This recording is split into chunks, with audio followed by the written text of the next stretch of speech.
Bom dia a todos, bom dia a todas. Precisa do controlezinho também. Obrigado.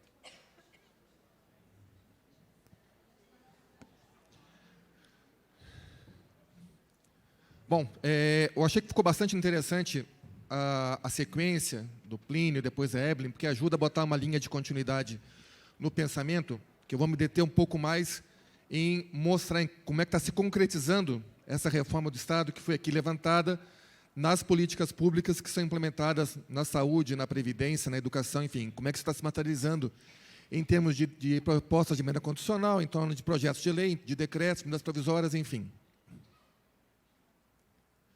Bom, obviamente, foi colocada aqui toda a dinâmica da crise do capital e do que isso exige no processo de reformas, de revisão do papel do Estado liberal, no qual as políticas públicas têm que ser suprimidas.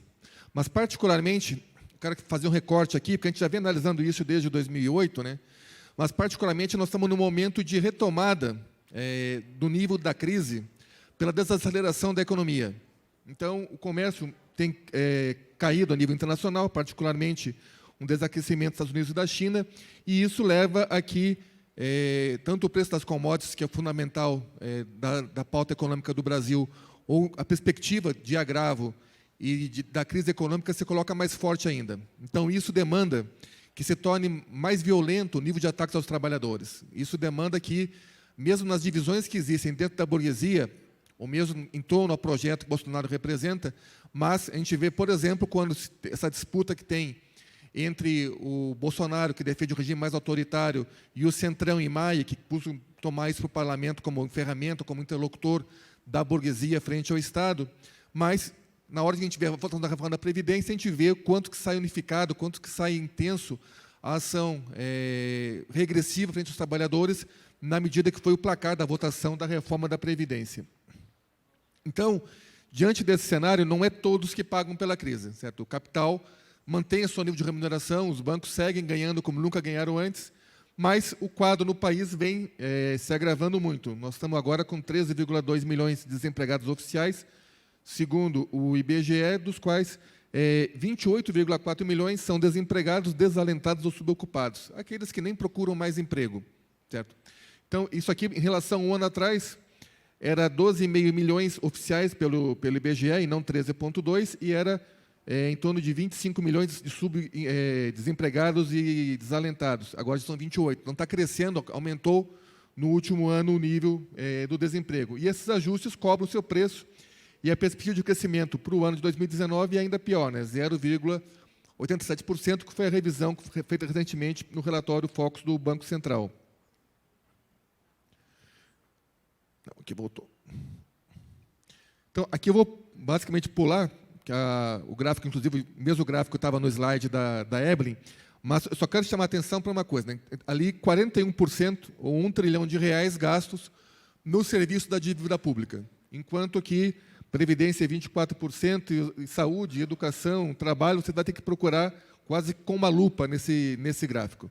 No entanto, mesmo com R$1 trilhão indo para a questão do pagamento dos juros e amortização da dívida, a dívida cresceu quase R$0,5 trilhão no último ano. Então, esse é um sistema do que você não consegue nunca sair dele. É um sistema de rapina, de parasitagem do Estado, que só tende a agravar esse quadro. Se a dívida pública, com você destinando mais de R$1 trilhão a ela, consegue crescer mais ainda, o que você vai ter que fazer no período sequente? Destinar mais e mais recursos. Então, os gráficos da pizza, que não são o amarelo, vão ter que ficar cada vez menores, para que você consiga manter o serviço de remuneração do capital. Então, essa dinâmica, em conta disso, que as contas do Estado não fecham e que os gráficos que a Evelyn colocou ali de redução de verbas de custeio e de investimento nas áreas públicas têm sofrido uma redução histórica no último período. Então, como eu já falei com vocês, com Bolsonaro, nossas diferenças aí, elas existem, mas elas têm uma unidade em torno de como são implementados os ajustes. E, para isso, todo esse discurso que a gente vê no dia a dia. Tem que trazer reformas, tem que mudar a Previdência para gerar emprego. Tem que tirar direitos trabalhistas e criar carteira verde e amarelo para criar emprego. tem que voltar a ser PMF para criar emprego. Não, nada disso é para criar emprego. Tudo isso tem uma única razão: aumentar a lucratividade, aumentar o lucro dos patrões, aumentar o nível de exploração que a gente sofre no dia a dia. Agora, isso não se traduz em empregos. O que se traduz em empregos é se você tem um mercado capaz de consumir, capaz de absorver a produção. E isso nós não temos hoje. Então, na verdade, toda essa falácia que tem hoje é para tentar justificar as políticas em curso que dizem interesse unicamente aos detentores dos meios de produção. Então, isso se traduz no serviço público em vários itens, certo? Vou tentar pegar alguns deles nos slides seguintes, um pouco mais de detalhe, outros vou passar mais por cima mesmo. Mas a questão do enxugamento da máquina pública. Nós não temos agora, não é apenas um processo em que o Estado diz que algumas coisas têm que passarem para a área privada, ou têm que ser feitas em regime de parceria, ou que tem que ser feito em regime de concorrência, meio que um pouco na linha do que o Bresser pegava. Mas é um pouco mais grave ainda, porque aqui está se passando de uma forma que é uma forma completamente autônoma, certo? É uma forma que você entrega às raposas o direito de cuidar do galinheiro. O Weintraub coloca isso muito claramente numa entrevista agora no último dia 26 de setembro no Globo, certo? Que ele fala que aqui tem que ter a autorregulação. O Estado sequer vai cumprir o papel de regular o mercado. O mercado se autorregula. As universidades privadas vão autorregular a educação. Os bancos vão autorregular a previdência do sistema de capitalização. O Estado não precisa existir para esses setores. Então, você não sequer cumpre um papel de mediação ou de intervenção nessas áreas. A redução do quadro de pessoal, a redução da jornada de trabalho com redução de salário, que está em discussão no STF, está pendente ainda, mas também tem uma PEC com relação a isso, vou falar um pouco sobre essa PEC daqui a pouco. A questão da transversalidade do carreirão horizontal, que é você poder extinguir alguns órgãos e repassar os servidores para os outros. A redução do salário de ingresso dos futuros servidores, que viria junto com a revisão da nova carreira. Fim das progressões e promoções. No Estado de São Paulo, no último dia 28 de agosto, o governo fala da possibilidade de lançar uma medida provisória com congelamento das progressões no serviço público. A questão dos projetos de avaliação de desempenho para poder demitir servidores e a perspectiva de avançar nas fundações privadas e nas OSs. Além de a automação, digitalização, acho que vocês vivem muito isso aqui, em especial na Previdência, que é dos algoritmos assumindo os postos de trabalho, a regulamentação do direito de greve e da forma como se constituem os sindicatos. O governo criou um grupo de trabalho agora que vai apresentar uma proposta até novembro sobre isso. Então, com isso, se desregulamenta mais as condições de organização dos trabalhadores, você tem um quadro de ausência de negociação coletiva e de retirada de direitos trabalhistas. Então, no campo das privatizações, o governo anunciou agora 17 estatais a serem vendidas, elas somam algo em torno de 121 mil funcionários, que estariam agora nessa linha de corte. O pessoal dessas empresas que são privatizadas acabam, em boa parte, perdendo emprego e sendo substituído por outros, e isso tem significado uma queda de cerca de 1/3 no nível do nível de salário dos trabalhadores das empresas que passam para a iniciativa privada. Então, esse é parte do processo de desinvestimento. E um desinvestimento que vai em tudo que é setores, não é apenas na questão da Telebrás, na questão dos Correios, na questão dos aeroportos, na questão do pré-sal, inclusive, que o STF desentravou agora, e vão vir os leilões do pré-sal, mas até mesmo a Casa da Moeda, certo? A emissão do papel moeda no país, a questão da SERPRO, do DataPrev. Imagina você ter os seus dados do imposto de renda sendo rodados agora para uma empresa privada. Certo? É o nível de privatização que a gente tem no Estado atual. E o Estado, então, comprando os serviços do setor privado. Então, essa desoneração, como eu já falei, né, na verdade, ela só serve ao interesse dos banqueiros. E essa redução, que já vinha desde anterior, nos projetos já trazidos no início do governo Lula, do governo Dilma, mas ampliados no governo Temer, na questão da reforma trabalhista, do acordado sobre o legislado, do trabalho intermitente e outros, mas agora o governo criou esse grupo de trabalho que eu falei para vocês, que se chama GAET, que é o Grupo de Altos Estudos do Trabalho, dividido em 4 áreas, né, que é trabalho, segurança jurídica, previdência e liberdade sindical, que vão propor até novembro o que seria a nova reforma trabalhista. Uma das mudanças, então, vai ser o fim da unicidade sindical, que deve vir nesse novo pacote do governo. Então, pode a possibilidade de fragmentar a união sindical dentro de cada base. A revisão do formato das negociações coletivas, que o governo entende que não deve de ter na prática. E, ao mesmo tempo, que quando se discute negociação coletiva, fundamentalmente se discute o direito de greve, certo? Que é o cerco que tem do judiciário quando nós fazemos nossos movimentos paredistas. Então, na verdade, esse grupo de trabalho tem medidas de poder criminalizar ainda mais a forma como os trabalhadores se organizam. A questão de como é que se dá a cobrança da contribuição sindical, o Bolsonaro tentou pela MP, se não estou enganado, foi 805, mas que acabou caindo, que era barrar o desconto da mensalidade para as entidades sindicais, para tentar inviabilizar elas. Então, isso pode vir de novo. E a questão da carteira de trabalho verde e amarela, na qual você não pode sequer se sindicalizar, no nível da retirada dos direitos. Isso tudo, então, visa o quê? Preparar o terreno para nova forma do sistema de previdência, que é o sistema de capitalização, e não mais o sistema solidário atual. Essas reformas já não... Nós estamos falando aqui de ritmos, mas, na verdade, é um projeto em curso, e se você vai resgatar ele, o estudo do Banco Mundial foi feito ainda no governo Dilma, e implementado em boa parte no governo Temer. O que o relatório do Banco Mundial de 2017? Certo? O problema é que a folha de pessoal no Brasil é muito elevada, tem que reduzir salários, a previdência social é impagável, por isso a necessidade de fazer uma reforma, a saúde custa muito caro, e o Sistema Único de Saúde é muito caro no Brasil. Então, propus uma série de reduções na área de saúde, como, por exemplo, suspender a relação com todos os hospitais que tenham menos que 50 leitos, e isso é a ampla maioria dos hospitais pelo país. Reduzir a possibilidade de diagnóstico de doenças. A proposta do Banco Mundial é estabelecer um rol de diagnósticos que os médicos só podem diagnosticar dentro desse rol, e isso teria um objetivo. Veja só o absurdo que é. Você pode ter uma coisa diferente, não. Se não tiver naquele rol, você não está doente. Mas isso tem um objetivo, que é o quê? Prescrever medicamentos dentro daquele rol.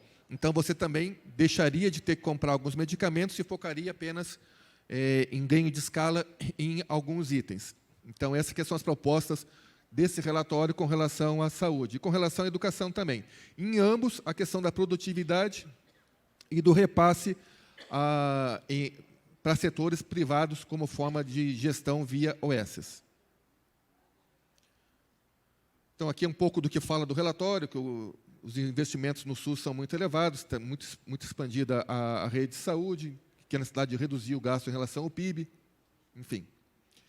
Então, quais são os problemas que a gente tem? Bom, o Brasil hoje, mais da metade da população está em apenas 5% dos municípios. Então, é um país que tem uma quantidade de municípios muito elevadas com baixa densidade populacional. Então, quando você estabelece critérios como banir todos os hospitais com menos de 50 leitos, você estabelece como única alternativa de saúde em várias cidades desse país uma ambulância para levar para uma grande cidade, porque não haveria mais atenção ao SUS nas pequenas regiões. Então, isso coloca o quê? O sistema continua sendo universal? Continua. Só que não é mais econômico, você não tem como ter acesso a ele, a menos que você tenha como se deslocar. E aí, certo, a gente sabe como é que funciona as políticas em várias localidades do coronelismo nesse país. E a questão da produtividade como forma de remuneração do pessoal na saúde, na educação e outras áreas. Aqui, o relatório do Banco Mundial, reduzir os gastos em medicação. Isso tem a ver com a redução, que eu falei para vocês, dos gastos, do número de prescrições possíveis de diagnósticos de enfermidades. E isso tudo, dentro da lógica dos planos populares de saúde, que a Evelyn colocou aí para vocês, busca o quê? Poder reverter o quadro, certo, de ociosidade que tem na área privada. E aqui na saúde vale o mesmo também para a educação. Certo? Nós temos visto políticas como o FIES ou como o ProUni, que visavam o quê? Via repasse de verba pública, poder garantir que as vagas ociosas nas privadas fossem ocupadas. Então, se investia muito mais no ensino privado desse país do que no ensino público. E aqui os planos populares de saúde visam o quê? Primeiro, atender a exigência do Banco Mundial de reduzir o gasto do país na área de saúde. Segundo, certo, nós temos aqui, ao longo de 30 anos, redução quase pela metade do número de leitos no setor privado. Então, há uma ociosidade no setor privado a ser ocupada e, na medida que você transferiria as pessoas do público para o privado, você consegue reaquecer esse setor de exploração da saúde como uma mercadoria. Então, nós temos hoje 208 milhões de habitantes, certo? De 70% a 80% hoje utiliza o SUS como única forma de atenção à saúde. Então, você tem que ter, certo, políticas para isso.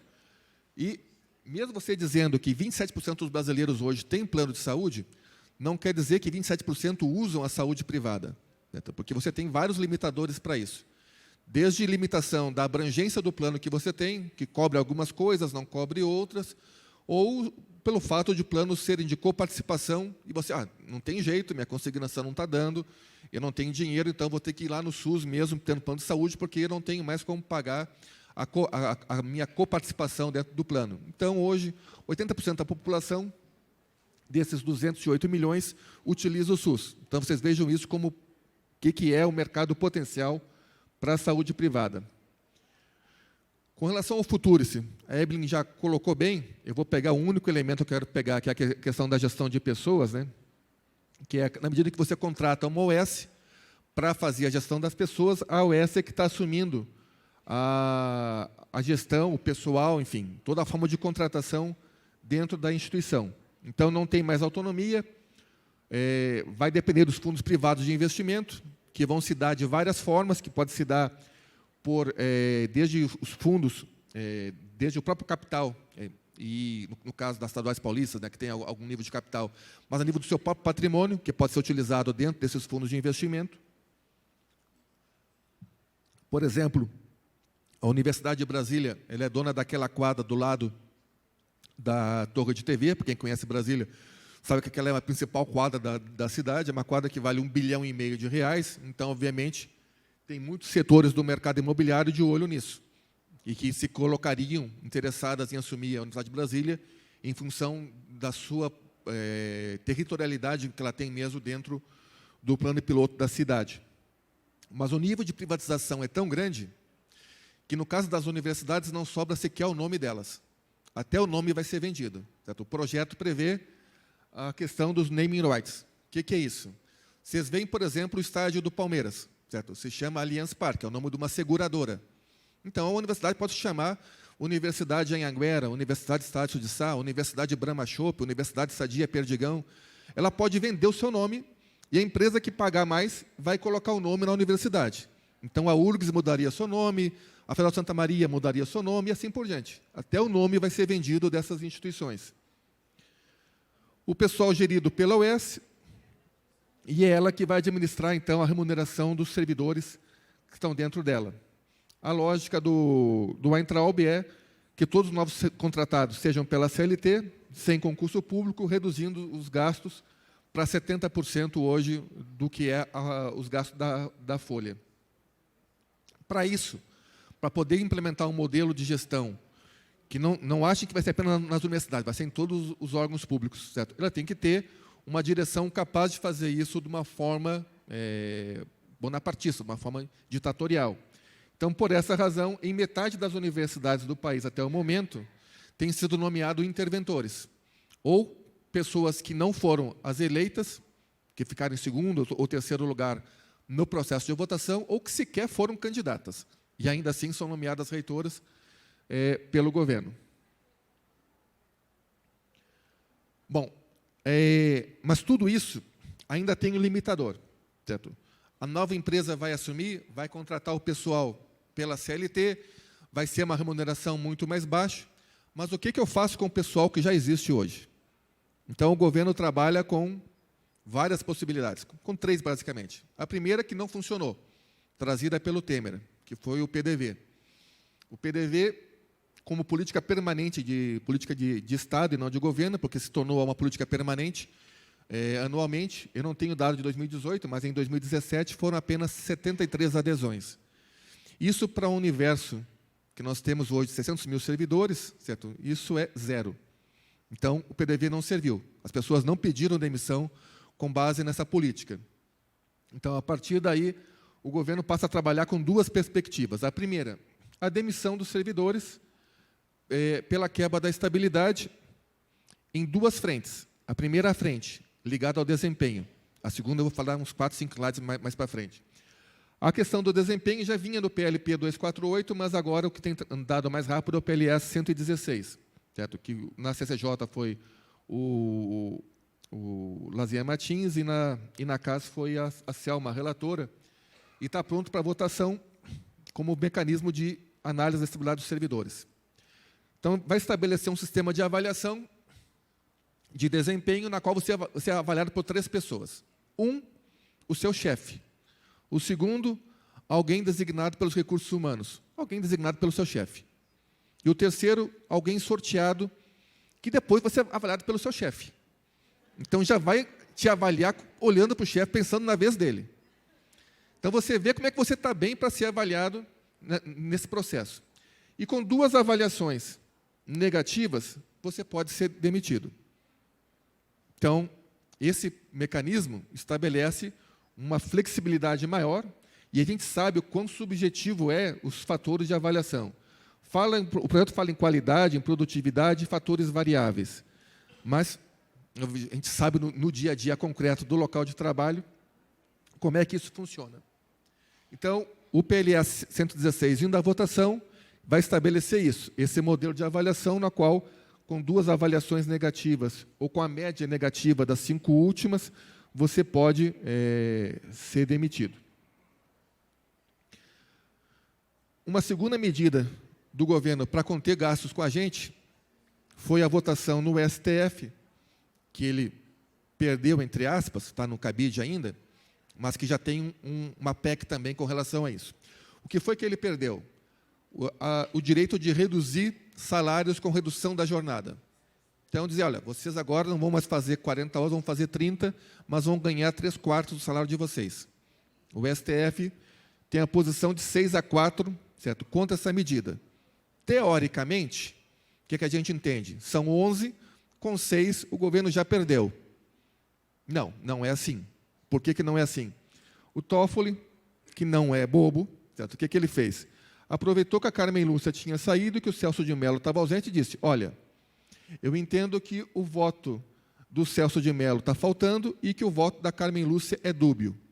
O que a Carmen Lúcia disse? Que pode ter redução de jornada, mas que ela é contra a redução de salário. Não tem nada de dúbio nisso.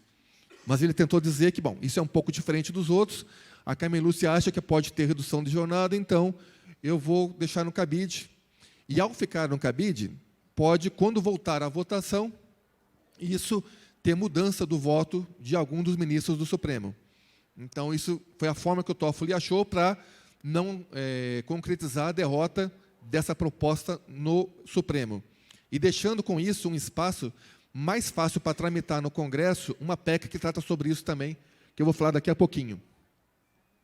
E de quebra, também a notícia que a Evelyn deu aqui, na última quarta-feira, o STF, por 6-4, também com a ação do Toffoli, votou que nós não temos o direito à revisão anual de salários, não temos direito à database.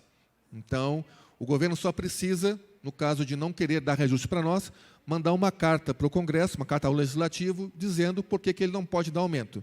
Ah, não posso dar aumento porque tem pouco verba, não posso dar aumento porque tem que manter o serviço da dívida pública, não posso dar aumento, enfim, não importa. O STF apenas diz, mande uma carta ao Legislativo, informando por que não pode, e não é obrigatório fazer a revisão anual dos salários. E o plano B do governo, que é o quê? A PEC 438, que eu falei para vocês, certo? Essa PEC é do deputado Pedro Paulo, do DEM, lá do Rio de Janeiro, está na CCJ, e ela prevê, então, a redução da jornada e da remuneração toda vez que a regra de ouro ou o gasto de pessoal estiver no limite constitucional. Então, é a forma que tem do governo, evitando a derrota no STF daquele 6-4 que está no cabide, certo? Tentar passar por PEC o que ele não conseguiu lá no Supremo. Então, eles sempre vão em 2, 3 vias para tentar implementar os seus planos. E isso não é tudo. Também tem outras PECs, que é para ir além da questão do desempenho, para poder demitir independente do desempenho. Isso ficou claro no último dia 3 de setembro, uma entrevista com o Gleison Rubin, que é o secretário especial adjunto de desburocratização lá do Ministério da Economia, que colocou que o governo está estudando a construção de uma PEC para prever isso. Eles estão avaliando se essa nova PEC, que prevê que os servidores públicos não terão estabilidade, seria apenas para os novos servidores ou se seria retroativo aos atuais servidores também. Então, muito mais abrangente do que a PEC da avaliação de desempenho, você é avaliado pelo seu chefe, pelo indicado pelo seu chefe e pelo subordinado ao seu chefe, aqui você não precisa nem de avaliação. O governo poderia demitir isso diretamente. Não está pronta essa PEC ainda, mas ficou claro agora que está em gestão lá dentro do Ministério da Economia. A segunda questão que o governo vai utilizar, segunda ou terceira, perdi a conta aqui, que o governo vai utilizar para poder remanejar pessoal, à medida que ele vai extinguindo os órgãos, por exemplo, na Previdência, a lógica do governo é fazer automação. Então, vai sobrar pessoal. Nas universidades, a lógica do governo é repassar para a OS. Os técnicos administrativos vão sobrar nesse processo também. Então, o que fazer com o pessoal? Que, dentro da lógica de privatização, não é uma lógica de aproveitar bem as pessoas, é uma lógica de o que fazer com os setores que vão ser entregues. A lógica da Previdência Futura é capitalização. Não vai ter nem por que ter Previdência Pública. Então, não vai ser nem os algoritmos. Até os algoritmos, a área informática vai ser desativada também. Vão ser os grandes bancos que vão fazer a Previdência. Mas a lógica, nesse momento, é o Decreto 9991, que ele estabeleceu, certo? Dentro da lógica de reduzir o número de carreiras, ou quase criar uma carreira única, que você permita remanejar as pessoas horizontalmente, que eles chamam de competências transversais, que é toda a formação ser destinada a quê? A que você possa trabalhar em qualquer órgão do serviço público, em qualquer localidade do país. Então, o pessoal das universidades, o pessoal da Previdência, seria remanejado dessa forma. Então, esse decreto, por várias vezes, fala que toda a formação gerida pelo CIPEC, organizada pela ENAP, será feita em base às ações transversais. Esse plano é anual, os órgãos têm que aderir a ele, e esse plano de desenvolvimento de pessoas deverá preparar os servidores para as mudanças de cenários internos e externos ao órgão ou à entidade. O que são mudanças de cenários internos ou externos? Extinguir os órgãos. Tá? Isso está no corpo do decreto, essa partezinha em vermelha que eu coloquei aí. E, além disso, de toda a capacitação ser destinada a um processo de lhe reaproveitar em outros órgãos, lhe reaproveitar, que eu falo entre aspas, porque uma parte seria demitida na lógica do desempenho. Uma parte seria absorvida pelo OS e uma parte vai para outros setores. Mas esse pessoal, além das várias regras, estabelece aqui a questão da seleção para quem vai fazer pós-graduação em estrito sensu, de que, se você vai ficar superior a 30 dias, não vai poder ter os cargos em comissão, etc. Mas tem duas questões que eu achei bastante significativas, porque aqui fala o quê? O órgão poderá conceder licença para capacitação somente quando a carga horária total da ação de desenvolvimento ou do conjunto das ações for superior a 30 horas semanais. Então, capacitação menor que 30 horas semanais, você não faz jus mais à licença, segundo o que está aqui. Então, nosso direito à capacitação a cada 5 anos, certo? Passa a estar condicionado, em primeiro lugar, se a sua capacitação é superior a 30 horas semanais ou não. Se não for, esqueça a licença. Segunda coisa, o órgão ou entidade vai estabelecer que o máximo de servidores possíveis de estar em licença vai ter que ser menor ou igual a 2%. Se a licença é a cada 5 anos, imaginem 100% das pessoas distribuídas em 5 anos. Na média, nós teríamos o quê? 20% por ano? Então, essa redução que o governo faz, na verdade, ele está reduzindo o número de pessoas que podem se capacitar a 10% do total que teria direito à licença. Então, é uma redução brutal. A cada 10 servidores que poderiam tirar a licença, vai ser apenas um, e esse um apenas se o curso dele for de 30 horas semanais ou mais. Então, na prática, ele está quase que extinguindo a licença capacitação que existe hoje. Então, tudo isso que eu queria colocar para você, gente, não é para desanimar, não. Ao contrário. Certo? Acho que só coloca o desafio que a gente tem. Aqui é o seguinte, ou a gente joga a toalha, ou levanta a cabeça e vai para cima. Então, a gente não pode mudar o passado, mas a gente pode escrever o futuro. E o futuro não se faz esperando passivamente chegar à eleição, ou achar que vai ter políticos e alianças mirabolantes que vão conseguir reverter esse quadro. O futuro a gente faz nas ruas, e é no processo de construção dessa resistência que a gente dialoga com a população. Então, acho que o esforço nosso tem sido no sentido de construir uma unidade dentro da classe trabalhadora, certo? Aquele ninguém solta a mão de ninguém, para poder produzir um processo de resistência mais amplo. No âmbito da educação, temos procurado isso. Nos dias 2 e 3 agora, de outubro, certo? Antes, Fazubra, Sinasef e Uni vão estar fazendo paralisações por todo o país, para poder ir acumulando forças no sentido de uma unidade mais ampla da classe trabalhadora. Porque só com essa unidade que a gente vai conseguir reverter o projeto do capital, as reformas, ou pelo menos barrar uma boa parte do ritmo delas que vem sendo implementadas. E é essa expectativa que a gente quer colocar aqui, da necessidade de nós sair aqui imbuído da ideia de que é possível e necessário, em cada local de trabalho, a gente desenvolver esse tipo de ação, de conversar com as pessoas que é preciso romper o lugar comum que a gente está vivendo hoje, certo? De contemplação das reformas e poder se fazer o enfrentamento necessário nas ruas a esse processo de esmagamento que tem hoje sobre o Estado. Então, esse é o espírito que eu estou dizendo aqui para vocês, para mobilizar e para motivar a nossa ação diária de luta da classe trabalhadora. Obrigado.